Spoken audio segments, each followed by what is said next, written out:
Welcome back to another edition of All Chiefed Up, where we do Kansas City Chiefs news, analysis, and more. Brett Veach finally pulled the trigger and made a move before the trade deadline, and it wasn't what people were expecting.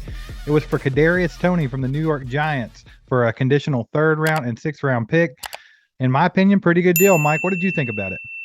Yeah, not a bad deal. We've yet to see what Toney is going to be able to do in the NFL. He's only played 12 games. He has 41 receptions for 420 yards, 0 touchdowns. He just can't stay on the field. He can't stay healthy. We were talking a little off the field earlier, playing a little golf, talking about the trade, and we thought maybe he milked some of these injuries because he didn't want to play for the Giants. And so maybe being with Mahomes, we can somehow get him on the field. And that's a playmaker, man. He's got a lot of burst to him. He looks a little like Tyreek Hill a little bit in the open field. Yeah, you saw a little stretch of like maybe 3 games that he played in last year where he was just unstoppable. The guy's a monster. We all saw him at Florida. We watched SEC football. We seen him. He was really good in college. Actually, I think that it was reported that the Chiefs were interested in him in the draft in 2021, I believe it was. And they actually projected the Chiefs to take him late in the 1st or early 2nd round. I can't remember for sure, but the Giants, snuck in and took him at like pick 20 or something. So he's a 1st round talent. The guy's a monster. I'm with you, Mike. I don't know if he really has that many injury issues or if he has more of a I don't give a crap, I hate it here injury. I guess we'll see. Because if anybody's going to get the good out of Kadarius Toney, it's going to be Andy. So I think he's in the right spot. Yeah, apparently he has an injury right now, maybe a hamstring, something. I don't know what it is, but they are saying that he should be on the field Sunday night against the Titans. Not this Sunday night, but on Sunday Night Football in a couple weeks.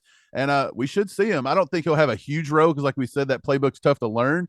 But I do think they'll try to get him the ball in space and see what they got.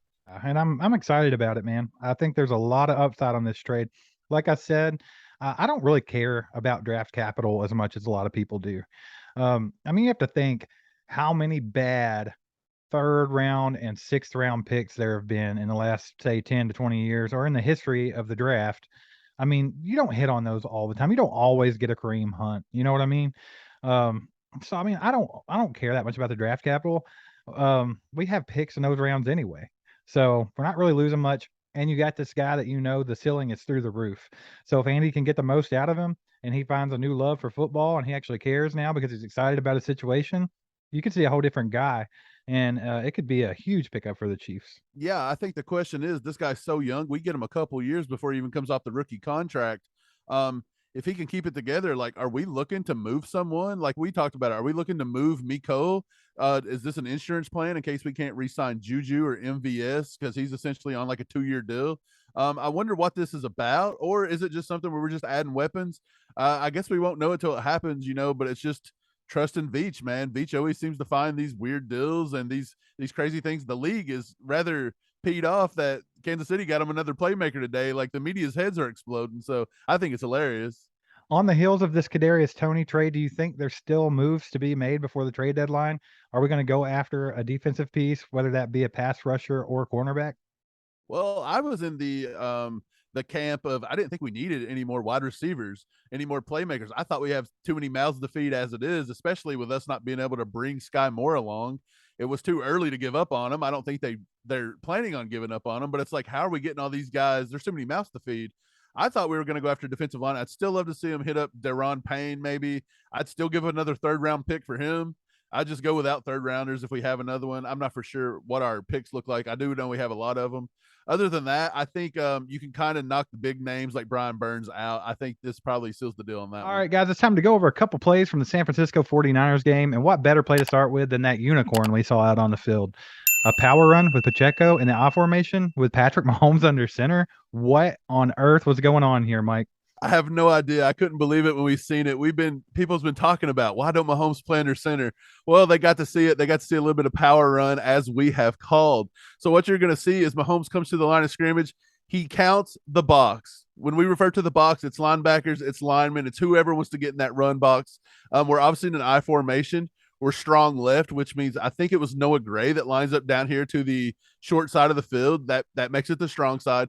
So Mahomes counts 7 in the box. He's got a single high safety. You can't see it in this picture, but at the very top of the screen, there is another wide receiver and a DB up there. You also have Sky Moore playing the slot.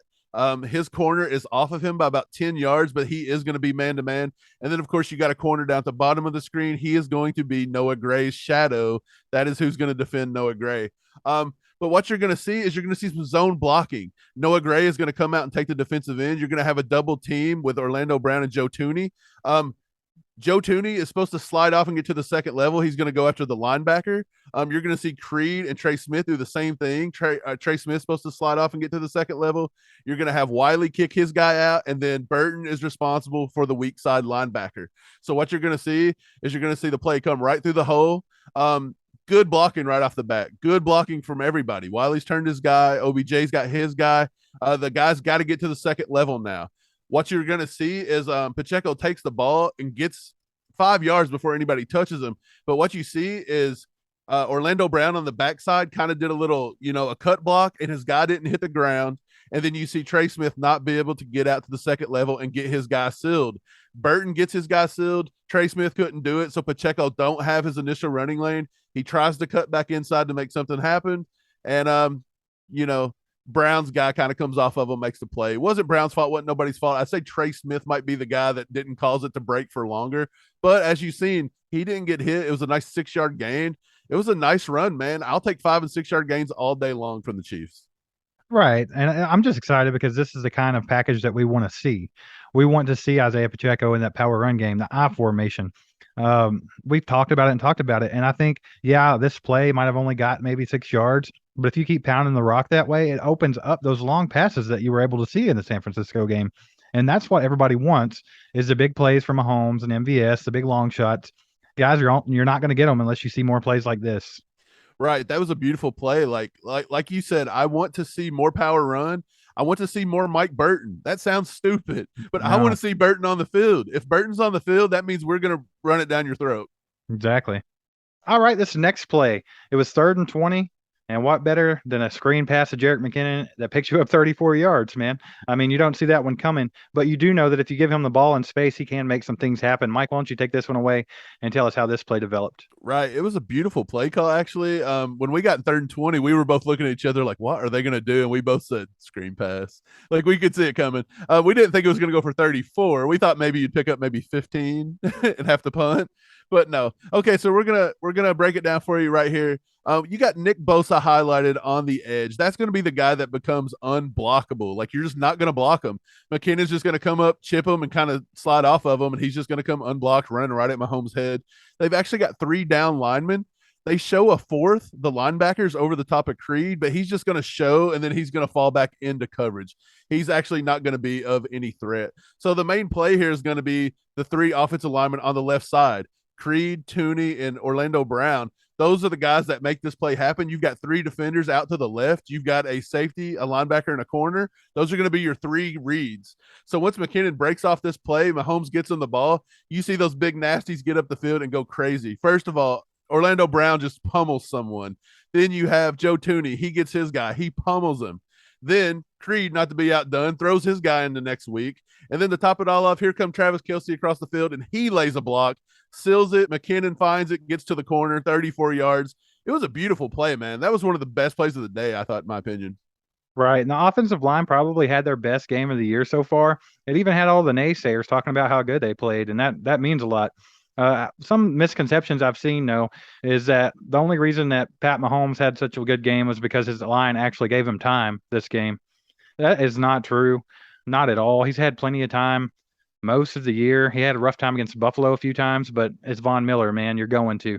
They continue to get better, and that's what we've been saying all along, is people's been really hard on this offensive line, but they've played against the best of the best of the best so far this year, and they just seem to keep getting better each week.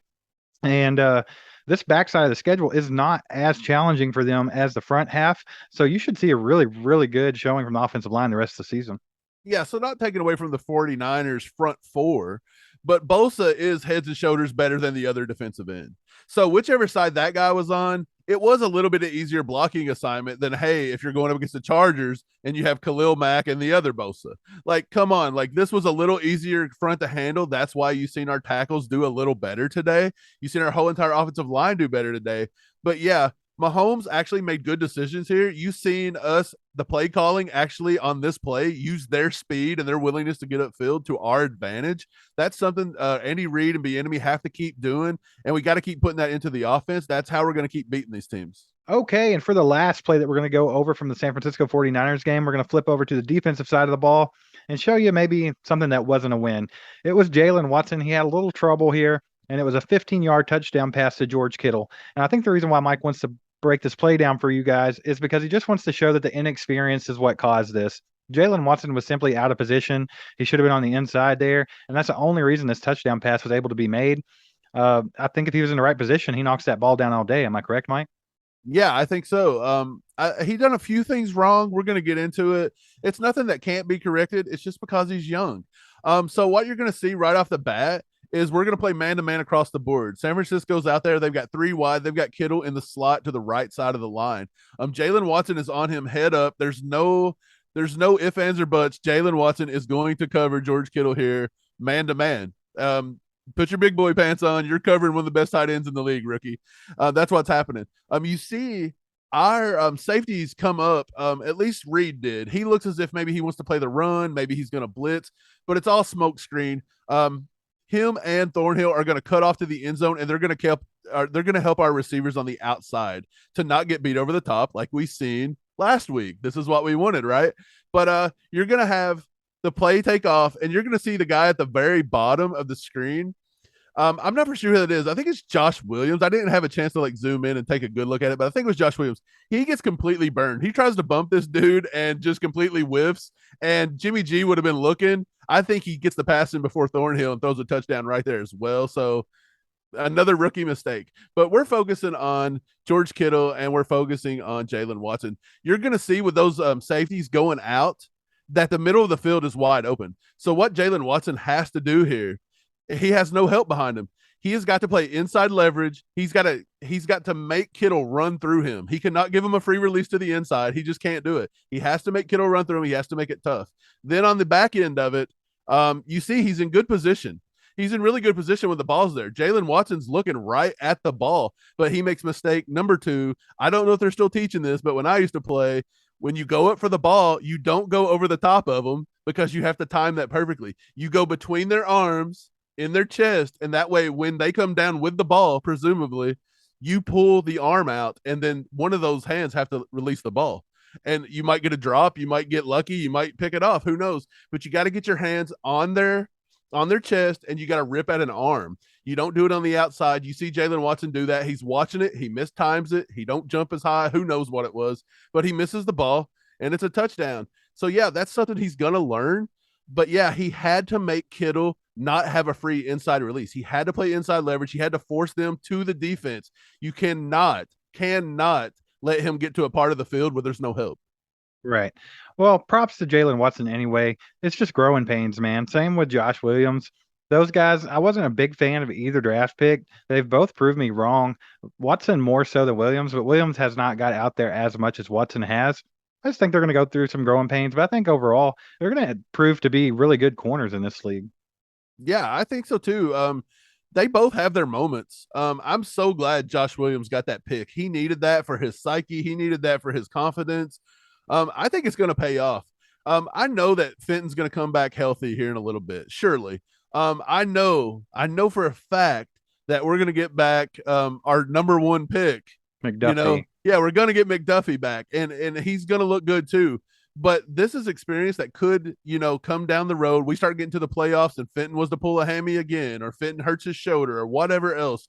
You never know. This could come back, and this could be real life experience, game experience against big players and big plays and big games. Yeah, you faced George Kittle, man, in week 7. It ain't going to get much harder than that. So you did it. Good job.